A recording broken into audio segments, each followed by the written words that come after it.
Yeah, like it's so weird because I don't know, like the purpose of study is directly related to his career path. Like, I don't know why he would get refused.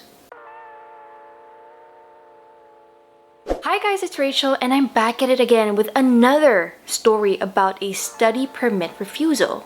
Now, let's find out what went wrong and what we can learn from this particular case. Of course, if you want to read more about it, I'll put the link in the description box below, so do check that out. Anyway, let's jump right into it.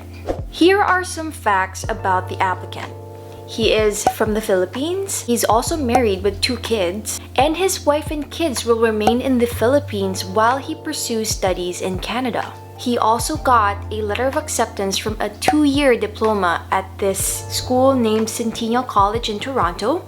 And I know the school because I've been hearing this name a lot, so yeah, it's quite known. His reason for studying in Canada is because he wanted to learn international trade skills, which is not commonly taught in the Philippines, and that is true for a fact. And so he thought that it may be better to learn in Canada. Moreover, he mentioned that he wanted to use that education to start a marine transportation business back in the Philippines. And yes, it is an in-demand industry back in my home country. For his finances, he stated that his studies will be mostly covered by his family back in Canada. So yes, he has a mother, a stepfather, and siblings that are, in fact, permanent residents or Canadian citizens of Canada. So, based on his background, we can tell that, number 1, he does in fact have strong ties to his home country, which is the Philippines. And secondly, he has a good purpose of study, as it makes sense to pursue that kind of education in Canada. But, for some odd reason, the immigration officer was not convinced that he would leave at the end of his stay, and unfortunately did refuse his study permit application.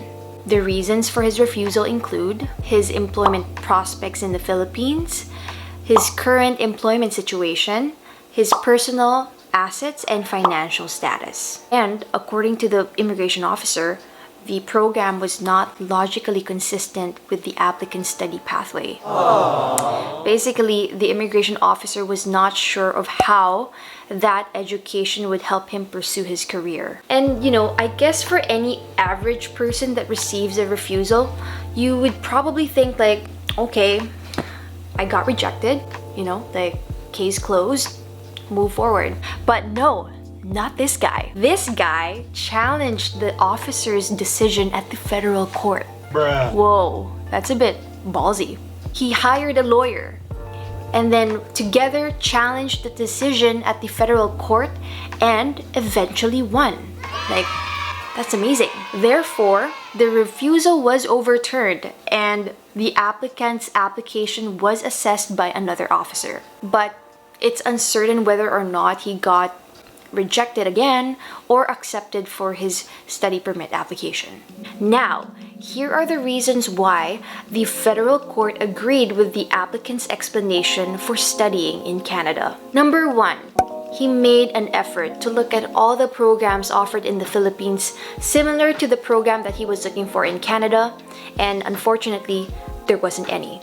Therefore, he had to look outside the Philippines to see what program can help him further his career path. And well, Canada was a logical option for that. For practical reasons, it also made sense for him to choose Canada to study because he had a mother, a stepfather, siblings that were willing to provide him accommodation and cover a percentage of his tuition fees. And I guess the federal court was convinced that he in fact knew what he wanted to study and how that degree will in turn benefit him economically after he graduates. Second reason as to why the federal court would also agree with the applicant is because he had his wife and kids back in the Philippines. That alone already establishes strong ties back to his home country. And hence, the immigration officer's statement about the applicant having weak socioeconomic ties was simply wrong. So, for all those reasons, it makes sense to overturn the immigration officer's decision on the refusal of the applicant's study permit application. So, there are actually 3 things that we can learn from all of this. Number 1, the application was well prepared. In his study plan explanation letter, you can see that it was well written and well supported. Second, after he got a refusal, he immediately sought help from an immigration lawyer that helped him appeal the study permit application decision at the federal court. Take note, you guys, you have very limited days to appeal a decision, and so you must act right away. Because, number 3, if he did not appeal that decision, then the decision still stands that he would have a refusal on his application and it would go on his immigration record. This in turn may affect his future applications with IRCC. And you don't want to have a bad record for an application that you know was well supported and well written. So, here are the tips that I have for you if you're facing a similar situation. Number 1, prepare your study permit application in a way that you will prevent a refusal on your application.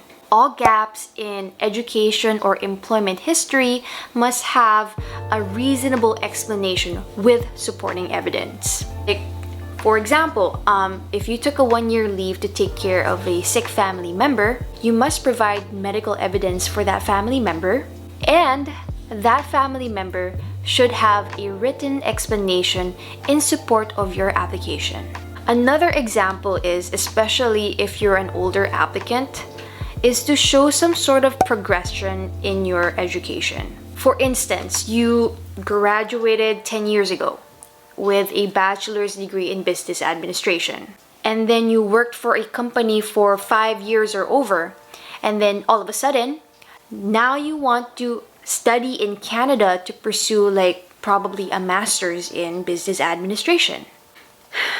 You have to write an explanation letter giving reason as to why that education or that MBA is necessary at this time in your life. A good reason is for career advancement, and you could probably provide evidence by showing a job posting that you're interested to apply for that requires an MBA.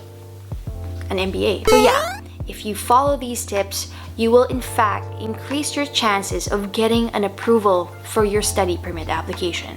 Or this video may in fact also give you pointers on how to overturn a decision once you receive a refusal. And well, the answer to that is to always seek for legal help to assist you with your application. So, I hope that you learned a thing or two about this person's case. If you do, please do give this video a thumbs up or subscribe to my channel for more tips on how to immigrate to Canada. Thank you again for taking the time to watch this video. I hope that you're all safe, and I'll see you in the next one. Cheers!